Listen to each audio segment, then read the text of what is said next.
Welcome to ATS coaching academy. आज जो video होने वाली है वो है short notes of preposition. Next video हमारी शॉर्ट नोट सीरीज के अंदर वो आने वाली है। ये जो वीडियो बनाने का मोटिव है वो है 1 वीक पहले जो है अपने एग्ज़ाम से पहले सारे ग्रामर के रूल को अच्छी तरह से रिवाइज करके जा सके और आपके जो है नंबर जो है कुछ लिमिट से 10-5 नंबर आपके जो है कम से कम 10 नंबर तो आपके बढ़े गई अगर आप देख के जाएंगे तो, क्योंकि एरर डिटेक्शन सेंटेंस इंप्रूवमेंट के अंदर जो है आपको काफ़ी हद तक हेल्प करने वाले हैं। तो ये जो सीरीज चल रही है बिगिनर्स के लिए नहीं है, मैं पहले बता चुका हूँ आपको काफ़ी बार। ये बिगिनर्स के लिए नहीं है, ये एडवांस लेवल पर जो 2-3 बार अपना सिलेबस कर चुके हैं। इसका जो मेन मोटिव है सीरीज का वो है शॉर्ट रिवीजन बिफोर एग्जाम। और जो आज हम करने वाले वीडियो प्रीपोजिशन शॉर्ट नोट से सारे निचोड़ मैं आपको दे दूंगा, जितने भी एक्सेप्शन है या फिर आपको जो दिमाग में रखने चाहिए। और फुल फ्लैश चैप्टर जो है आपके लिए आने वाले हैं मिड अक्टूबर के बाद।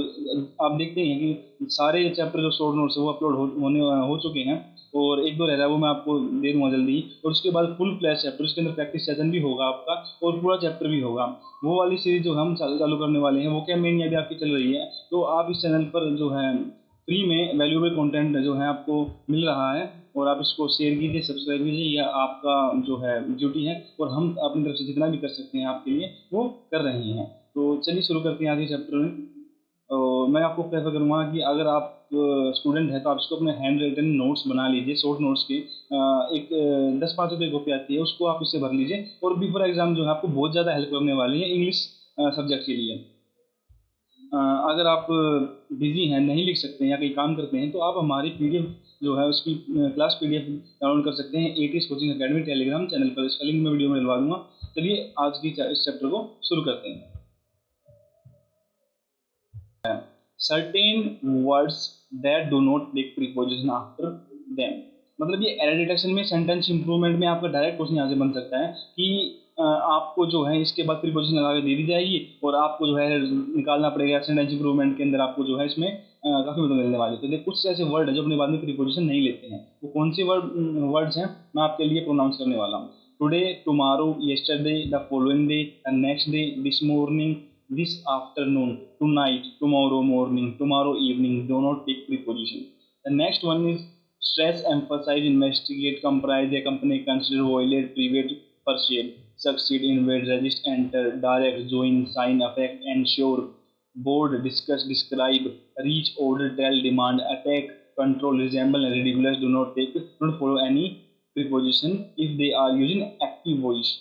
तो ये आपको याद रखना है, एक्टिव वॉइस में ये कभी भी कोई प्रीपोजिशन नहीं लेते हैं। लेकिन अगर ये पैसिव वॉइस के अंदर यूज हो रहे हैं, उस चैप्टर के अंदर मैं आपको बताया था कि ये जो है आपके इनवर्स रूल फॉलो करते हैं, यानी पैसिव वॉइस के अंदर ये ले लेते हैं सर दोस्तों प्रीपोजिशन हो। तो नेक्स्ट पॉइंट जो नंबर 2 है वहाँ पर चलते हैं। To should be use with the following verb when follow by an object such verb are. For the more complement को नीचे कर देता हूँ। चलिए point number 2, to should be used with the following verb when followed by an object such verb are। इसका जो meaning है कि जो टू है, टू एक प्रीपोजिशन है, वो नीचे दिए गए वर्ड के साथ यूज जब भी हो सकता है उसके बाद में एक ऑब्जेक्ट होगा। वो कौन कौन से वर्ड्स हैं वो आपके लिए प्रोनाउंस करने वाला हूँ। Point number A, ask, advise, beg, command, encourage, request, inform, thanks, welcome, warn, forbid, order, remind, congratulate, compliment. B, to is used after ask, suggest, propose, reply, explain, listen, talk, write, pray, describe if the object is a person. Point number 3, point number 2 में आशा करता हूँ समझ में आ गया होगा कि जो to preposition वो इन वर्ड्स के साथ में यूज होता है अगर इसके बाद में एक ऑब्जेक्ट है तो। और point number 3, no preposition is used before home. Home एक वर्ड ऐसा है जिसके पीछे कोई भी प्रीपोजिशन यूज नहीं होती है। If any of the following verb used, अगर होम के साथ में इन चारों वर्ड में से कोई भी एक आता है तो प्रीपोजिशन को हम अवॉइड करते हैं। ये आप इसको ध्यान में रखिएगा। इस पॉइंट को, जो वर्ड हैं वो हैं ब्रिंग, गो, कम, अराइव, रीच। अगर इसके साथ में होम आता है तो आप टू या कोई भी प्रीपोजिशन यूज नहीं कर सकते हैं। दोस्तों इसके अंदर एक एक्सेप्शन है जो मैंने मेंशन किया हुआ है। एट होम एक फ्रेज है, ये एक एक्सेप्शन है। एट होम आ सकता है, एक फ्रेज है। This no article come, except this no article come with this word home. तो इसके अंदर जो नेक्स्ट पॉइंट आ जाता है वो है If possessive adjective or a noun come with an apostrophe, apostrophe comma or s, apostrophe s is used before home. To is used before home.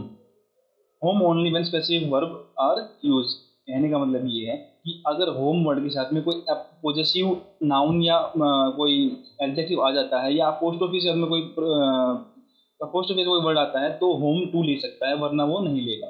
ये एक एक्सेप्शन थी। इसका एग्जांपल देख लेते हैं।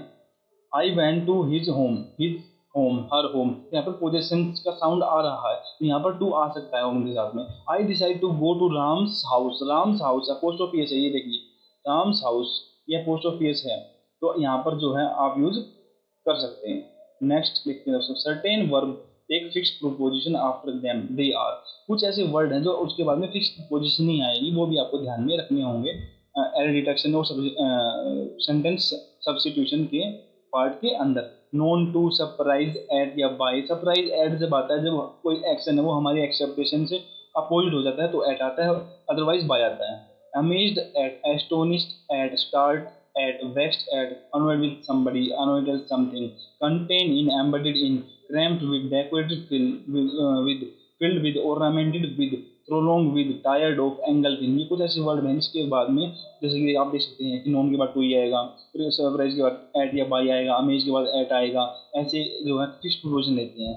ये सिर्फ आपको प्रीपोजिशन चैप्टर के अंदर नहीं हेल्प करेंगे, अगर आप इनको याद रखते हैं तो ये आपको एक्टिव वॉइस पैसिव वॉइस के अंदर भी यूज होंगे। जब आपको याद है कि हम देखते हैं कि बाय द सब्जेक्ट होता है तो वहाँ पे बाय की जगह पर एट आया टू आ सकता है, known to whom you are known, तो मैं आपको कराया भी था चैप्टर के अंदर। इस तरीके से जो है वहाँ पर भी आपको ये जो वर्ड्स हैं वो हेल्प कर सकते हैं एक्टिव वॉइस और पैसिव वॉइस के अंदर। नेक्स्ट पॉइंट, फोर्थ पॉइंट कहता है in the phrase below to is used as a preposition and after preposition V four, V की फॉर्म मतलब V plus I N G, V four form is used here. To is not infinitive, to plus V one. ये मैंने आपको बता दिया infinitive क्या होते हैं और प्रीपोजिशन क्या होते हैं। ये कहने का मतलब यहाँ पर ये है कि नीचे दिए गए जो फ्रेज है उनके बाद में टू एक प्रीपोजिशन की तरह यूज हो रहा है, ना कि एक इन्फिनेटिव की तरह। जो और प्रीपोजिशन के बाद में वी फोर का जो है यूज होता है। तो यहाँ पर जो है मैं आपको बता दूँ to be use to going, be use to climbing, इस तरीके से आई एन जी आएगा, ना कि सिंपल गो या क्लाइंब आएगा। तो चलिए देखते हैं कौन कौन से वो वर्ड्स हैं। बी यूज टू, अकमंडिश to, adverse to, with view to, addicted to, denoted to, in addition to, look forward to, objective to, owing to, given to, taken to, prone to और बहुत सारे। इस तरीके से जो है आप इसको पॉइंट को याद रख सकते हैं। नेक्स्ट वन इज कुछ और चैप्टर के अंदर जितने भी इम्पोर्टेंट और एक्सेप्शन जितने भी थे मुझे लगा जो आपको बताने चाहिए वो मैंने बता दिए हैं। और इसके बाद हाँ ये चैप्टर एंड होता है दोस्तों। और मैं चाहता हूँ आप इसके नोट्स बना लीजिए, छोटी सी कॉपी बना लीजिए एंड बिफोर एग्जाम उसको रिवाइज करके जाएंगे तो आपके नंबर में इंक्रीमेंट पक्का होगा। चलिए आज की वीडियो में इतना ही। यदि आप चाहें तो उसको भी फॉलो कर सकते हैं नई नई वोकैब के लिए। और पहले जो मैं कराने वाला हूँ वो मोस्ट रिपीटेड और मोस्ट इंपॉर्टेंट जो वोकैबलरी सीरीज है, बिगिनर्स भी उसको देख सकते हैं, सबके लिए वो।